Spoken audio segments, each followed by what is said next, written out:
ഞങ്ങളെ ശ്രദ്ധിച്ചുകൊണ്ടിരിക്കുന്ന ഞങ്ങളുടെ എല്ലാ നല്ല പ്രേക്ഷകരെയും യേശുക്രിസ്തുവിൻ്റെ നാമം ചൊല്ലി ഒരിക്കൽ കൂടി ഈ പ്രോഗ്രാമിലേക്ക് സ്വാഗതം ചെയ്യുകയാണ്.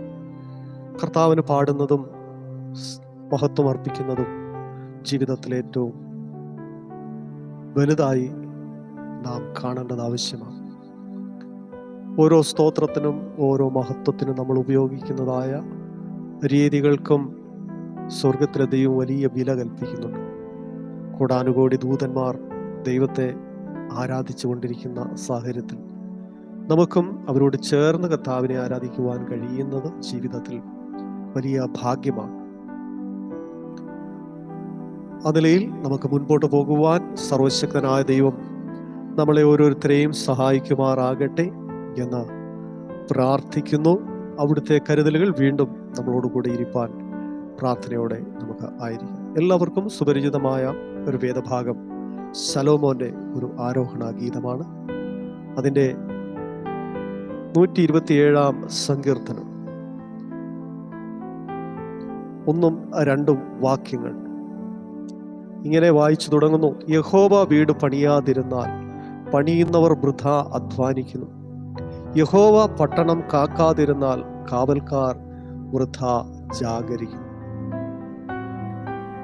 യഹോവ വീട് പണിയാതിരുന്നാൽ, യഹോവ പട്ടണം കാക്കാതിരുന്നാൽ പണിയുന്നവരും കാവൽക്കാരും വൃഥാ അധ്വാനിക്കുകയും ജാഗരിക്കുകയും ചെയ്യും എന്ന് പറയുമ്പോൾ ദൈവത്തെ കൂടാതെ ഈ ലോകത്ത് ഒന്നും നടക്കില്ല എന്നാണ് ആ പദത്തിന്റെ അർത്ഥം, ആ വാചകത്തിന്റെ അർത്ഥം. പലരും തെറ്റായി വ്യാഖ്യാനിക്കാറുണ്ട്. യഹോവ വീട് പണിയുന്നു, യഹോവ പട്ടണം കാക്കുന്നു എന്നൊക്കെ പറഞ്ഞ് വ്യാഖ്യാനിക്കാറുണ്ട്. എന്നാൽ അതിൽ നിന്ന് നമ്മൾ വ്യക്തമായി മനസ്സിലാക്കേണ്ടത് ദൈവത്തെ കൂടാതെ ഉള്ളതായ ഏത് പരിശ്രമങ്ങളും എന്തിനു വേണ്ടിയായാലും ആത്മീയ ഭൗതിക ആവശ്യങ്ങൾക്ക് വേണ്ടി ദൈവത്തെ കൂടാതെയുള്ള എല്ലാ ശ്രമവും പരാജയമാണ്. നമ്മളൊക്കെ ദൈവത്തിൽ നിന്ന് എന്തെങ്കിലുമൊക്കെ നേടുവാൻ ശുശ്രൂഷിക്കുന്നവരും കർത്താവിൻ്റെ വേല ചെയ്യുന്നവരും ദൈവത്തെ പാടി സ്തുതിക്കുന്നവരും പരസ്യയോഗങ്ങൾ നടത്തുന്നവരും അതുപോലെ പല കാര്യങ്ങൾ ദൈവനാമ മഹത്വത്തിനായും കുടുംബത്തിന് വേണ്ടിയും സഭകൾക്ക് വേണ്ടിയും ഒക്കെ നമ്മൾ ചെയ്യുന്നവരാണ്. പലപ്പോഴും ദൈവത്തെ കൂടാതെ അതൊക്കെ ചെയ്യുന്നത് കൊണ്ടാണ് വേണ്ട രീതിയിലുള്ളതായ ഫലം ലഭിക്കാതെ പോകുന്നത്. ഈ വേദപുസ്തകത്തിന്റെ 1-ാമത്തെ വാക്യത്തിൽ ഇങ്ങനെ ആരംഭത്തിൽ പറയുകയാണ്, ആദിയിൽ ദൈവം. പുതിയ നിയമത്തിലേക്ക് വരുമ്പോൾ മുൻപേ അവന്റെ രാജ്യവും നീതിയും അന്വേഷിപ്പിൻ. അപ്പൊ മുൻപേ ദൈവത്തിന് പ്രാധാന്യം കൊടുത്തുകൊണ്ടുള്ളതായ ആത്മീയ ജീവിതവും ഭൗതിക ജീവിതവും വിജയകരമായി തീരും. അത് ദൈവത്തെ കൂടാതെ നമ്മൾ തുടർന്നാൽ അത് വലിയ പ്രതിസന്ധിയിലേക്ക് പോകാൻ ഇടയായി തീരും. അപ്പൊ ദൈവത്തിന് വേണ്ടിയും ദൈവത്തെ കൂട്ടുപിടിച്ചും ദൈവനാമ മഹത്വത്തിന് വേണ്ടിയും ദൈവരാജ്യത്തിന് വേണ്ടിയും നമ്മൾ ചെയ്യുന്ന ഓരോ പ്രവർത്തിക്കും ദൈവം അതിൻ്റെതായ വില കൽപ്പിക്കാറുണ്ട്. ഇപ്പോഴിവിടെ നിന്ന് പ്രസംഗിക്കുന്നത് പോലും കർത്താവിനെ പാടുന്നത് പോലും ദൈവത്തിൻ്റെ നാമത്തിലാണ്. ഈ ലോകത്ത് യാതൊരു രീതിയിലുള്ളതായ പ്രശസ്തിയും പദവിയും വരുമാനങ്ങളും ഒന്നും ഉദ്ദേശിച്ചല്ല ഈ മീഡിയയിൽ കൂടിയെല്ലാം കർത്താവിൻ്റെ നാമത്തെ ഉയർത്തുന്നത്. ഈ രാത്രിയുടെ യാമത്തിൽ മറ്റു പല കാര്യങ്ങളിലും നമുക്ക് ശ്രദ്ധ ചെലുത്തുവാൻ കഴിയേണ്ടതായ സമയങ്ങളിൽ കർത്താവിൻ്റെ നാമത്തെ ഉയർത്തുവാൻ തക്കവണ്ണം ദൈവം തന്നതായ ഈ സാവകാശത്തെ ദൈവനാമ മഹത്വത്തിനായി ഉപയോഗിക്കുകയാണ്. അപ്പോൾ ദൈവത്തെ കൂടാതെയാണ് ഞാൻ ഈ പ്രോഗ്രാം ഇവിടെ ചെയ്യുന്നെങ്കിൽ അതുകൊണ്ട് യാതൊരു പ്രയോജനവും ഉണ്ടാകാൻ പോകുന്നില്ല. അടുത്ത ഭാഗത്ത് പറയുന്നത് ഇങ്ങനെയാണ്, നിങ്ങൾ അധികാലത്ത് എഴുന്നേൽക്കുന്നതും നന്നാ താമസിച്ച് കിടപ്പാൻ പോകുന്നതും കഠിന പ്രയത്നം ചെയ്ത് ഉപജീവിക്കുന്നതും വ്യർത്ഥമത്തെ.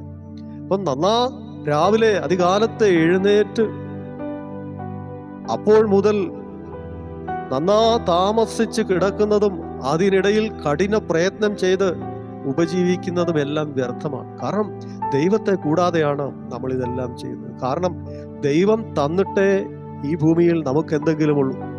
ദൈവം സൃഷ്ടിക്കാത്ത ഒന്നും ഈ ഭൂമിയിലില്ല.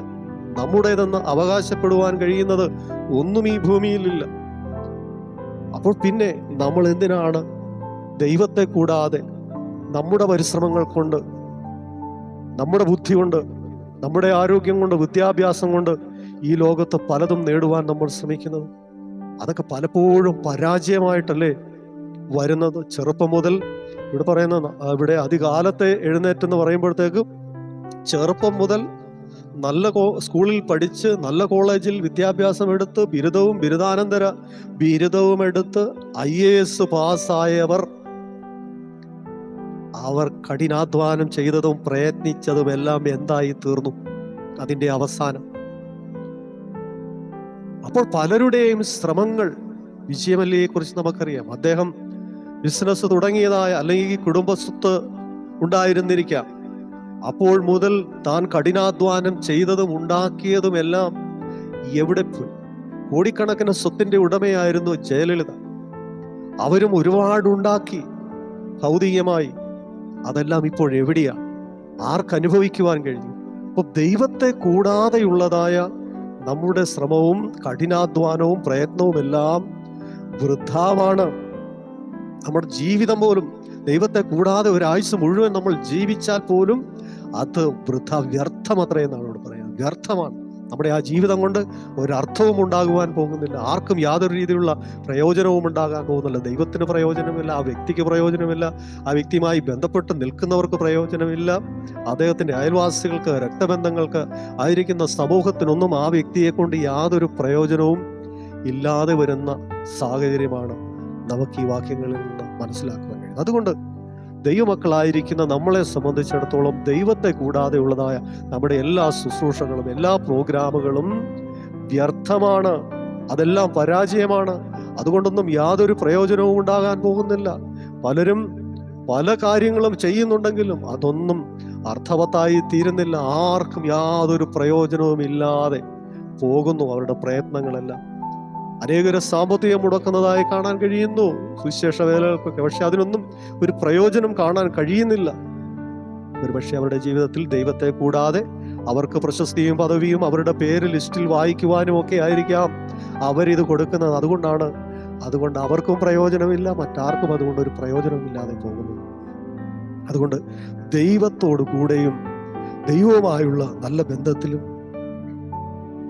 ദൈവത്തിന്റെ വചനപ്രകാരവും നമ്മൾ ജീവിക്കുവാൻ തയ്യാറാണെങ്കിൽ തീർച്ചയായും ദൈവം അത് അനുഗ്രഹമാക്കി തന്നു. അടുത്ത ഭാഗത്ത് ഇങ്ങനെ പറയുകയാണ്, തന്റെ പ്രിയനോ അവനത്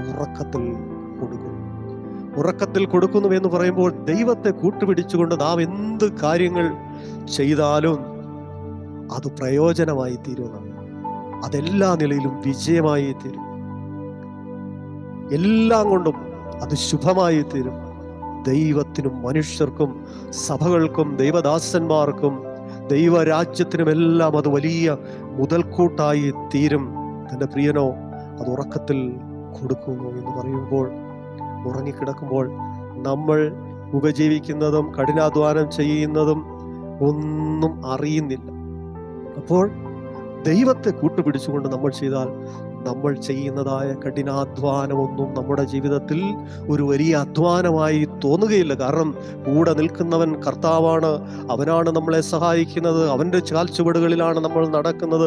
കർത്താവ് പറഞ്ഞു, ഞാൻ തന്നെ വഴിയും സത്യവും ജീവനും, ഞാൻ മുഖാന്തരമല്ലാതെ എന്നിൽ കൂടി അല്ലാതെ നിങ്ങൾ ചെയ്യുന്നത് കൊണ്ടൊന്നും നിങ്ങൾക്കൊരു പ്രയോജനവും ഉണ്ടാകാൻ പോകുന്നില്ല. നിങ്ങൾ ദൈവരാജ്യത്ത് പ്രവേശിക്കുകയില്ല.